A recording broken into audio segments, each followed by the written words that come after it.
Nestled beside gently rolling hills and rosewood trails, a suburban development in the United States, stood a small yet vibrant special education school for children with various learning and physical challenges. The school shared a boundary with the Rosewood Trails Homeowners Association, or HOA, which governed a cluster of single-family homes, manicured lawns, and matching lamp posts. Parents liked Rosewood Trails for its sense of order and relative safety. The special ed school, known as Blooming Path Academy, served around 100 students aged 5 to 14. Teachers and staff prided themselves on hands-on instruction, therapies, and activities that encouraged life skills. Among these was a modest flower bed near the sidewalk, planted by volunteer parents and students. Each spring, bright marigolds, zinnias, and petunias bloomed, a cheerful spot where children practiced watering and basic gardening. Yet the caretaker of neighborhood standards was Cheryl Burgess, in her 50s, with a clipped bob of silvery hair, an authoritarian air, and a seat on the Rosewood Trails HOA board. Many neighbors privately referred to her as Karen for her condescending tone, habit of lodging petty complaints, and unshakable certainty that her opinions were absolute. While other board members sought moderation, Cheryl insisted on strict uniformity and minimal disruptions. The presence of special needs students occasionally strolling along the walkway or practicing with their teachers near the flowerbed annoyed her. She believed they made too much noise, or sometimes left footprints on the pristine grass. She'd lodged minor objections about children from outside the HOA's houses wandering near HOA property lines. Though the board politely dismissed these objections, Cheryl's resentment simmered. As that year's spring blossomed, the flowerbed thrived. Teachers had planned expansions, adding a second patch for pollinator-friendly blooms. Students were excited. Some overcame tactile aversions to soil. Others overcame anxiety by gently tending seedlings. The staff believed in the garden's therapeutic value. They had no inkling that a cunning neighbor was about to sabotage their efforts. Cheryl, Karen, patrolled Rosewood Trails with her usual vigilance, clipboard in hand, scanning for unapproved porch decorations or slightly mismatched shutters. She felt a specific ire for Blooming Path Academy's flowerbed. It was pretty enough, but the children's frequent presence rankled her. She disliked seeing outsiders, ignoring the fact that the school was integral to the community. She muttered about how an educational facility belongs away from residences. One breezy afternoon, Cheryl watched from her window as a small group of special ed students, accompanied by 2 teachers, carefully added new bedding plants. The kids giggled, messing with topsoil. One child squealed at encountering a worm, and a teacher calmly explained the worm's role in healthy soil. To any bystander with empathy, it was heartwarming. But Cheryl's lip curled. She interpreted the squeals as excessive noise, the presence of dirt as unsightly. Fed up, she confronted the school's front office the next day, lodging a complaint about the lawn near the sidewalk. The principal, Mr. Leonard Bates, politely listened but explained they were allowed to maintain a small garden on school grounds. They had permission from the local district. Cheryl insisted the garden encouraged children to roam near HOA property. Mr. Bates apologized if there was confusion, but pointed out a simple fence line separated the property. The kids rarely crossed it. Cheryl left, seething. Her usual tactics had no effect on a public school's property usage. This frustration crystallized into a malicious plan. If she couldn't remove the flowerbed through official channels, perhaps she could kill it quietly. Without the bed's bright appeal, maybe teachers would stop bringing kids outside. The children would remain indoors, out of her sight, not disturbing the neighborhood aesthetic. Inside Blooming Path Academy, the flowerbed was more than just a patch of flowers. Ms. Collier, an occupational therapist, used the garden to build motor skills. One child, Ari, with mild cerebral palsy, learned to grasp watering cans. Another student, Tessa, overcame sensory aversions by gently patting soil around seedlings. For them, each bloom symbolized hope, growth, and acceptance. The garden also attracted butterflies and bees, fueling science lessons. Teachers taught pollination, letting kids see bumblebees collecting pollen or a butterfly resting on petals. The experience was magical for many who struggled in typical classroom settings. So the staff announced a plan to add a second bed with more pollinator-friendly species like coneflowers and milkweed. The children, excited, drew pictures of bright blossoms and dreamt of vibrant butterflies flitting about. Parents strongly supported the expansion. A small fund, donations from the local community, was allocated for seeds, tools, and a few child-sized gloves. The staff set a date to break ground on the second bed, inviting families to help. The entire project exuded positivity, an example of synergy between education, nature, and therapy. Meanwhile, Cheryl eyed the bed with intensifying resolve. She dreaded the expansion, certain it would bring even more children outdoors. She concluded the time had come to sabotage the existing blooms. She purchased a potent weed killer from a hardware store, advertised to kill plants at the root. She stashed it in her garage, waiting for a quiet opportunity. Late one Friday evening, Cheryl put her plan in motion. Knowing the school was empty, she slipped out her back door wearing dark clothes, a small flashlight in hand, plus a jug of concentrated herbicide. Approaching the flowerbed from the side street, she checked that no watchers or cameras were around. Satisfied, she unscrewed the jug's cap and poured the weed killer liberally across the bed, soaking the stems and soil. The pungent chemical smell rose, but in the darkness, no one noticed. She took care to avoid leaving footprints, discarding the jug in a dumpster far from her home. Heart pounding with adrenaline, she imagined how the once thriving blossoms would wilt. Next week, the kids would see shriveled brown stems, be discouraged. Perhaps the staff would conclude the bed was too vulnerable or the soil too contaminated. Cheryl walked home, feeling a twisted thrill. She rationalized that removing the garden was for the community's good. In reality, it was an act of cruelty aimed at special needs children's joys. She had no regrets, only a smug certainty that her sabotage would remain undiscovered. Come Monday morning, staff and students arrived at Blooming Path Academy, anticipating a normal day. Some children tugged at teachers' sleeves, excited to see how the flowers had grown over the weekend. But as they rounded the corner, they found the bed's once vibrant blooms drooping, leaves yellowed and crinkled, some stems blackened. Miss Collier gasped. She knelt to inspect a petunia, only to find the soil reeking of chemicals. Realizing this was no natural withering, she summoned Mr. Bates. The principal took one look and sighed heavily. Someone had poured herbicide. The extent of damage suggested a deliberate overnight act. News traveled fast among the teachers. Children were hustled indoors, away from the toxic area. The staff roped off the bed with caution tape. Some kids, especially those who'd formed emotional attachments to the flowers, became upset. One child cried inconsolably, repeating, "Flowers gone." Miss Collier soothed them, explaining they'd figure out what happened.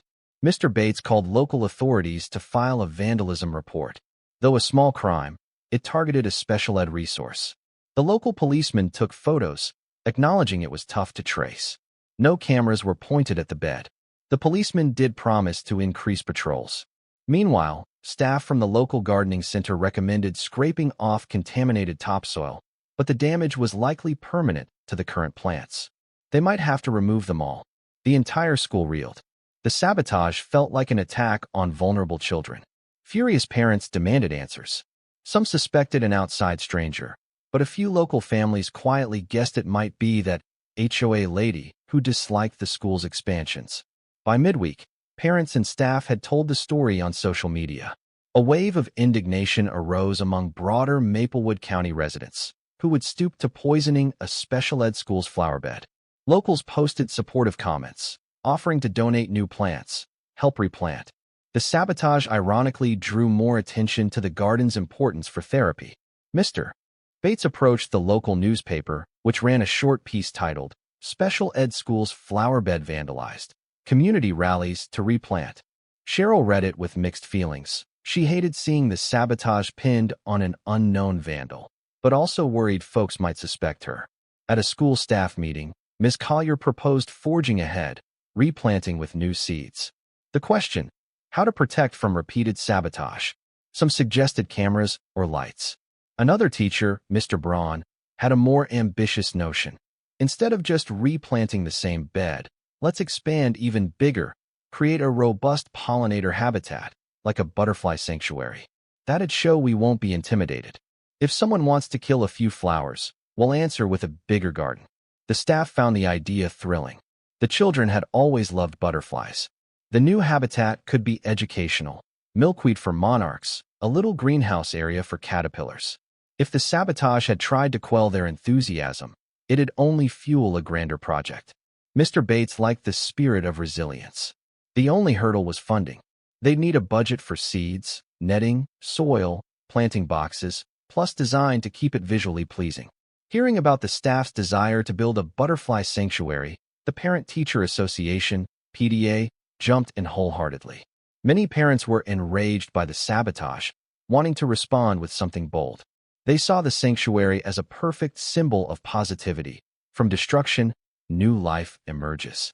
The PTA formed a subcommittee, Blooming Our Butterflies, to plan an expanded garden area, including new raised flower beds, pollinator-friendly zones, interpretive signage for kids, maybe even a small enclosed butterfly release area. They arranged a fundraiser drive. Families donated money. Local businesses contributed supplies. A landscaping company offered discounted labor, moved by the school's mission. A nearby greenhouse donated butterfly-friendly plants, milkweed, coneflowers, bee balm, and more. Volunteers pledged weekends to help with heavy lifting. The entire project soared in scope, no longer just a single bed, but a large portion of the corner lot near the sidewalk, doubling or tripling the original size. The staff felt invigorated, though they recognized the risk of further sabotage. They planned to install motion sensor lights, plus a camera or two. They also hoped local law enforcement might keep an eye out. If the vandal returned, they'd face a more secure site. The children, learning about the new plan, brightened. They drew pictures of huge butterfly wings, dreaming of the day real monarchs might flutter around them. Word of the planned butterfly sanctuary soon reached Rosewood Trails, HOA board. Some members found it a charming idea. "It'll beautify our neighborhood," said Secretary Eileen Hawthorne.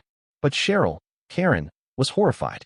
She dreaded even more children loitering near the sidewalk, plus an entire, wild pollinator zone so close to her pristine community.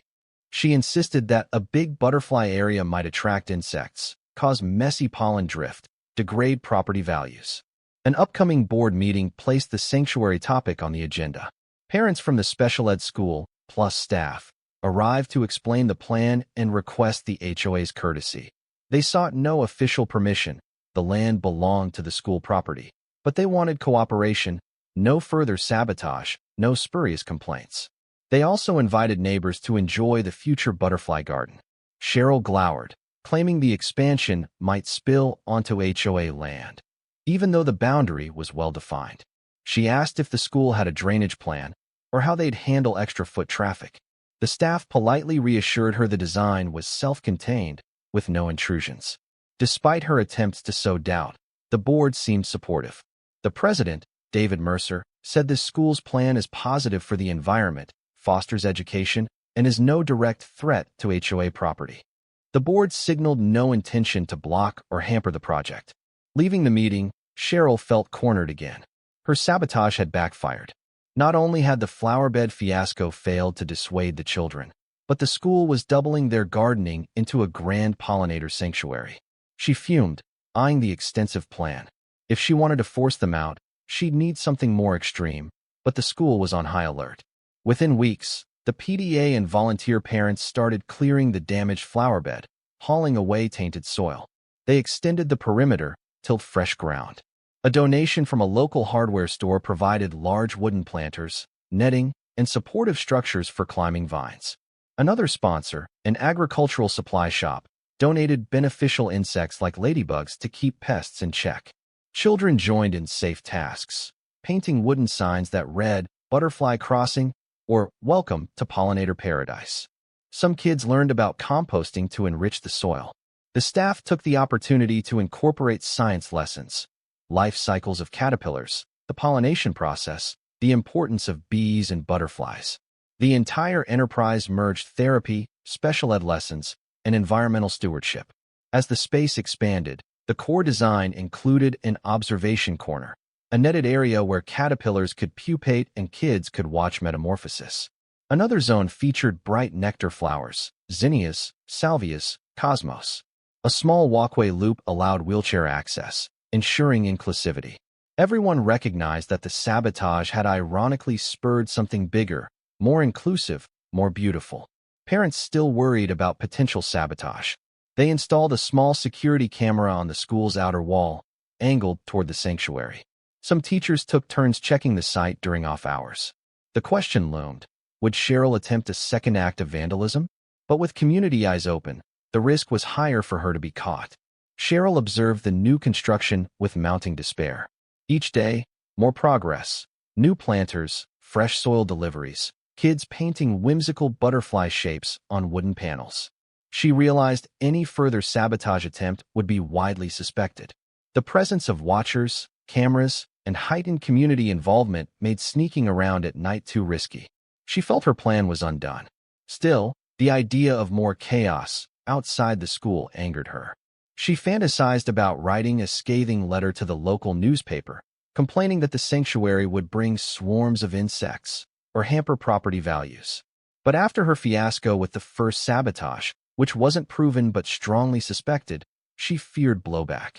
So she kept quiet, hoping the project might fail on its own. But the volunteers showed unstoppable momentum. One afternoon, she watched as a child with a walker carefully placed a small herb plant in the soil. The gentle smile on the child's face betrayed pure joy. Despite her resentment, Cheryl felt a twinge of guilt. She recalled how she'd once poured poison, robbing these kids of their simple pleasure. She tried to shake off the pang of remorse, focusing on her frustration that the wild, chaotic garden would be permanent. As the sanctuary neared completion, local media picked up the story of the sabotage-turned-success. A local TV station interviewed parents about the original vandalism and how the community responded by building something grander. Donations spiked again. A philanthropic group offered funds to erect interpretive signs about pollinator species. Another nonprofit gave sets of magnifying lenses for children to observe insects up close. The environment around the school felt uplifted. Families who once only dropped kids off now lingered to help. The children, especially those with limited verbal skills, expressed excitement in pictures or gestures. They sensed the grown-ups valued their right to explore nature. The staff planned a special dedication event, a butterfly bloom day, inviting families, neighbors, even city officials to see the final sanctuary. As for Cheryl, she watched each new donation with dismay. The synergy overshadowed her attempts to paint the project as messy or detrimental. The more she stewed, the more unstoppable the plan became. She realized the sabotage had ironically drawn sympathy, fueling expansions. A sunny Saturday in late spring saw the sanctuary's grand opening. Rows of bright flowers dotted the garden.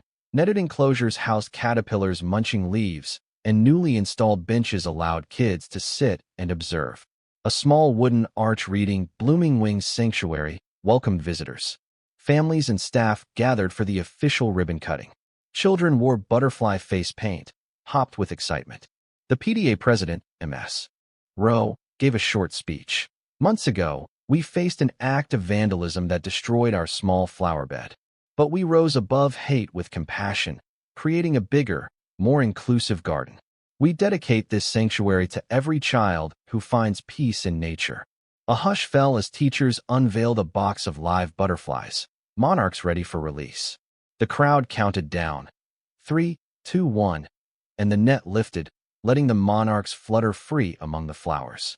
Gasps of delight erupted from children, some reaching out carefully. The scene was magical. Watching from the edge was Cheryl, arms folded. She felt overshadowed by the joyous spectacle. Even the mayor had shown up, praising the school's resilience. News cameras captured the release. Cheryl realized how thoroughly her sabotage had backfired. This sanctuary would likely become a cherished local landmark. She retreated quietly before the communal potluck began. In the weeks following the dedication, children visited the sanctuary daily. Therapy sessions for those with sensory issues used the gentle routine of tending plants and observing butterflies to reduce anxiety. Some children overcame phobias of insects, learning to gently handle caterpillars. Teachers integrated science lessons about metamorphosis. The environment hummed with wonder. Parents often joined, taking pictures, cherishing the new resource. Staff from the local university's biology department expressed interest in using the sanctuary for small field trips. A synergy formed. The school might partner with them to track monarch migration data. The once humble flowerbed had grown into an educational hub. No sabotage repeated. The newly installed security camera, plus the flurry of watchers, deterred mischief. As days warmed, more pollinators visited: bees, hummingbirds, ladybugs. The children squealed with delight. Some overcame fears to let a butterfly land on their hand. The positivity soared. While the sanctuary thrived, Cheryl faced blowback within the HOA. Many board members suspected her sabotage, though none had hard proof. She grew isolated. Some neighbors shunned her for her rumored cruelty to special needs kids. Her attempts at nitpicking yard decorations or mailbox colors lost traction, as the board saw her as petty. One evening, at an HOA meeting, she tried complaining about excess pollen drifting from the new garden, claiming it might provoke allergies. The board dismissed the complaint. Another time, she demanded the school build a taller fence so kids wouldn't wander onto private yards. The board found no documented issue of kids trespassing, so they declined. Each minor protest ended in frustration for Cheryl. Increasingly, she found herself overshadowed by the sanctuary's success story. Even longtime allies turned neutral, sensing her vendetta was neither wise nor moral. Cheryl's attempts to reassert control fizzled. Some neighbors teased that the butterflies have soared while Karen's power has fluttered away. Midsummer brought a wave of visitors to Blooming Wings Sanctuary. Parents from neighboring districts asked if they could bring their children. The staff arranged designated open hours, with staff or volunteer docents guiding them. Many tours explained how the garden was built after an act of vandalism. Many found hope in the story. Adversity turned into an even grander educational project. A local columnist wrote a piece titled "Weeds of Hate, Flowers of Love," describing how sabotage ironically led to a thriving pollinator garden for special needs kids. The columnist interviewed Ms. Collier, who shared that the sabotage had initially broken hearts, but the community's response overshadowed that negativity with kindness. Karen read the article with bitterness, feeling singled out. The columnist never named her, but references to the misguided vandals stung. She realized that, for all practical purposes, she was the orchestrator of her own downfall. She fumed, but recognized there was no path to reverse it now. A summer fair at Blooming Path Academy, aimed at fundraising for new therapy equipment, showcased the sanctuary as a highlight. Families strolled among the flower beds. Kids squealed spotting newly emerged butterflies. Volunteers taught about composting. Each booth integrated nature themes, from face painting with flower motifs to a small environmental trivia quiz. Visitors from across the county came, donating generously, exceeding the fundraising goal. This allowed the school to purchase specialized swings for children with physical challenges, further elevating the campus as a model for inclusive education. The sabotage's memory had pivoted into unstoppable goodwill, fueling expansions for kids' benefit. Karen, noticing the fair from a distance, realized how unstoppable the synergy had become. The sabotage was an integral part of the story that spurred outpouring support. She wrestled with a mix of resentment and guilt. Even if she tried to maintain a facade of nonchalance, the community knew what side she once stood on. One day, Ms. Collier discovered a small note pinned to the sanctuary's fence, written in shaky letters. "Thank you for saving the flowers and building big garden.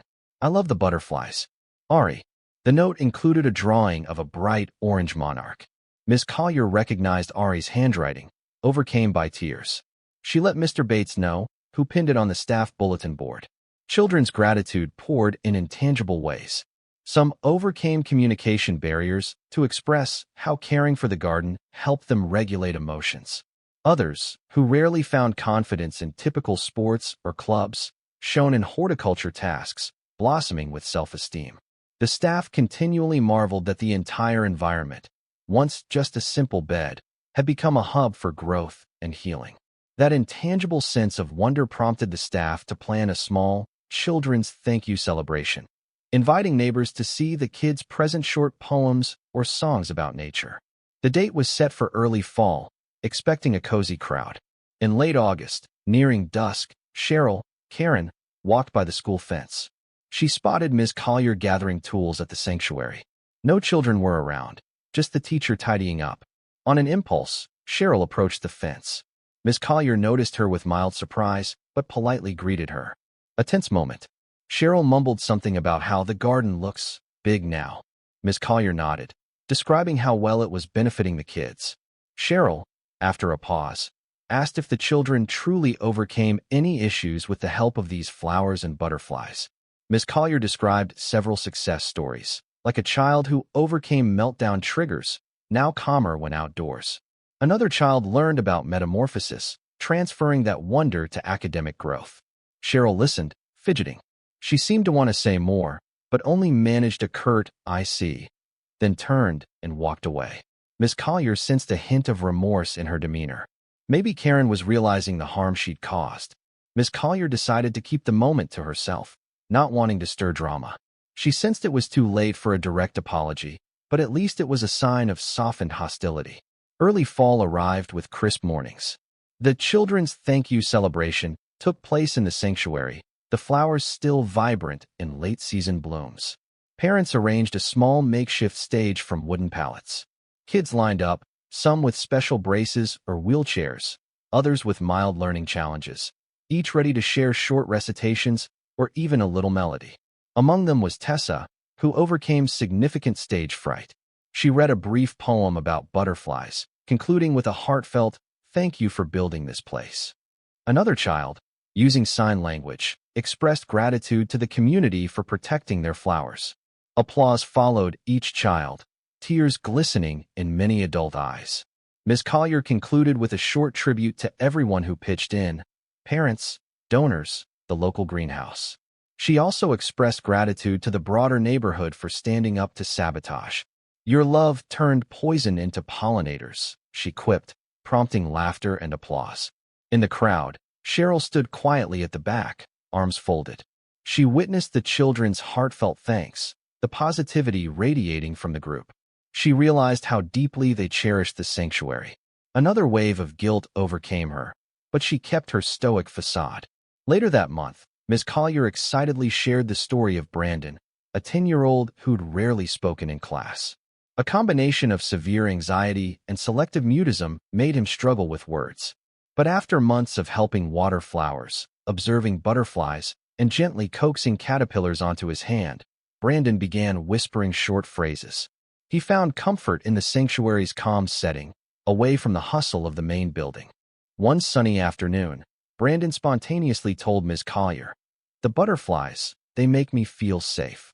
This marked his first purposeful sentence in the school environment. The staff exulted at the breakthrough. Blooming Wings Sanctuary had facilitated a leap forward for a child who faced so many barriers. When Ms. Collier wrote a short blog post about Brandon's progress, it gained traction among special ed communities. Praises poured in, emphasizing how a small environment shift plus gentle nature therapy could yield big transformations. The sabotage had ironically birthed a gold standard environment. A year after the sabotage, the HOA board planned to present annual awards for beautification and community spirit. Typically, these went to residents with nice gardens or philanthropic gestures. This time, the board chose the Blooming Wings Sanctuary for a special commendation, praising how it had brightened the neighborhood, showcased community cooperation, and advanced the well-being of special needs students. Board President David Mercer wrote in the official note, "While not on HOA property, the sanctuary stands as an integral part of Rosewood Trails, exemplifying the compassion we value." He invited the staff to accept a small plaque at the next HOA social. Cheryl was forced to sign off on it, albeit begrudgingly. She realized the entire board was effectively celebrating the site she once tried to destroy. At the social event, Ms. Collier and a few parent volunteers humbly accepted the plaque, giving a short thanks. Attendees clapped enthusiastically, recalling the adversity overcame. Cheryl hovered in the corner, her expression unreadable. She recognized the final blow. Her sabotage had propelled the garden from a mere bed of flowers to an award-winning sanctuary. As winter approached, the staff worried if the garden would go dormant, losing color and restricting children's experiences. But donors provided funds for a small heated greenhouse section at one corner, letting some host plants for caterpillars remain year-round. They also installed heat lamps so a few blooms could persist even in mild frost. The children could still visit in jackets and admire hardy winter pansies or see overwintering insects. The environment remained a place of calm therapy. During the December holiday season, local Girl Scouts decorated part of the sanctuary with twinkling lights, crocheted butterfly ornaments, and holiday-themed signage. The children marveled at the transformation. A small holiday reception brought parents for warm cocoa and caroling near the greenhouse. The sense of belonging soared, showing that sabotage couldn't quell the garden's spirit even in cold months. Karen, passing by on a frosty evening, glimpsed the glow of lights in the greenhouse. She heard faint carols, saw children's silhouettes through the glass. Despite her disdain for the farm-like presence, she felt a grudging admiration for the unwavering joy. A fleeting moment of regret flickered in her eyes. One evening, Ms. Collier was locking up the greenhouse after a small maintenance check. As she stepped out, she saw Cheryl waiting near the fence. Ms. Collier braced for confrontation but greeted her politely. Cheryl hesitated, then said softly, "I see you've all come a long way since, well, the sabotage. The place looks robust." Caught off guard, Ms. Collier responded with calm gratitude. "Yes, it's grown bigger than we ever imagined. The children have thrived." Cheryl nodded, looking away. In a near whisper, she uttered, "I never meant for it to go this far. I mean, I see the kids truly benefit." Miss Collier's eyes widened. Though not an outright confession, it was the closest Cheryl had come to admitting involvement. Miss Collier, sensing contrition, gently said, "We've all learned from challenges. The kids forgive easily, they just love their garden." Cheryl stood silent for a moment, then mumbled, "That's good," and left. Miss Collier realized that was likely Cheryl's version of an apology, acknowledging the sabotage was cruel. She told no one but took it as a sign of closure. With spring returning again, the sanctuary prepared for a second year of expansions. This time, staff aimed to add a small orchard corner, 2 dwarf fruit trees to attract more pollinators, teaching children about fruit growth. The local orchard club pledged saplings. The caretaker installed more netting for new caterpillar species. The environment approached a mini nature campus. The entire fiasco that once threatened the flowerbed was now a distant memory. Teachers recounted it to new staff as a motivational tale.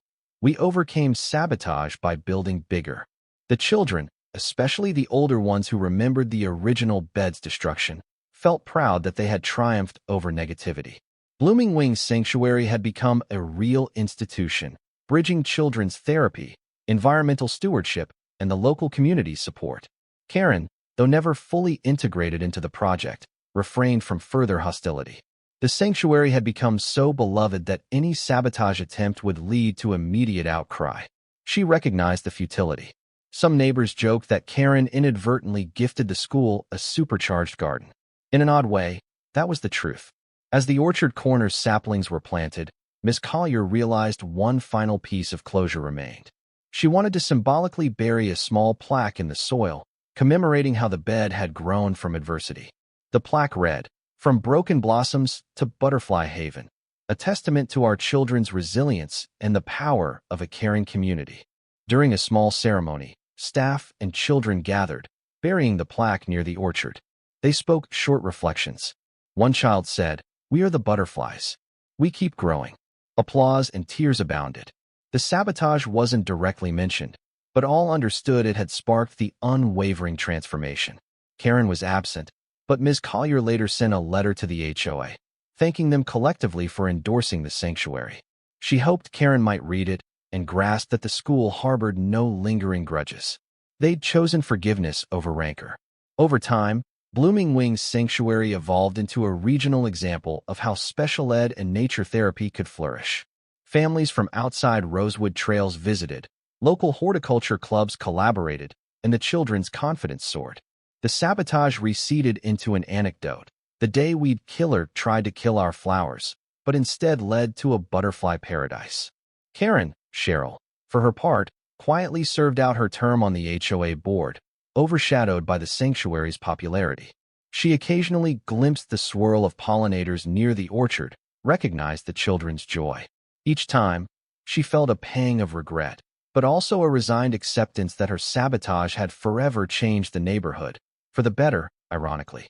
In the end, the bitter act of pouring weed killer yielded no lasting victory for cruelty. Instead, the special ed school built an even larger, more resilient pollinator haven, fueling children's therapy and environmental education. The community overcame fear with love, overcame sabotage with greater growth, proving that a single malicious deed can be eclipsed by the unstoppable spirit of unity and compassion. All lived under that shared success story, the final testament that from seeds of destruction can bloom the brightest flowers, and from heartbreak can emerge the flutter of butterfly wings carrying hope for every child.